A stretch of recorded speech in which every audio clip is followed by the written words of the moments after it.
আসসালামু আলাইকুম রহমতুল্লাহ। আমরা আসছি সরিষার সিরাজগঞ্জে সরিষা মধু সংগ্রহের জন্য।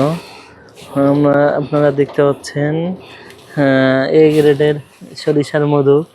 এই যে এগুলো আপনার সরিষার ক্ষেতে ওনারা মধুগুলো চাষ সংগ্রহ করতেছেন। এটা আবার এই মেশিনে দিয়ে, পাশে মেশিন দেখতে পাচ্ছেন, ওটা দিয়ে হারভেস্ট করা হচ্ছে। আপনারা আমাদের থেকে এই এ গ্রেডের মধুগুলোই পাবেন ইনশাল্লাহ। আমাদের ফেসবুক পেজ গ্রুপ থেকে অথেন্টিক ফুড শপ নামে আমাদের পেজ আছে, ওখান থেকে আপনারা অর্ডার করলে আপনাদের বাসায় পৌঁছে দেবো ইনশাল্লাহ কুরিয়ারের মাধ্যমে। এখানে আসল জায়গায় যাচ্ছে তো অনলাইনে, ওই যে ইয়ে আছে তো, মাইক্রোফোন আছে, আমাদের সাউন্ড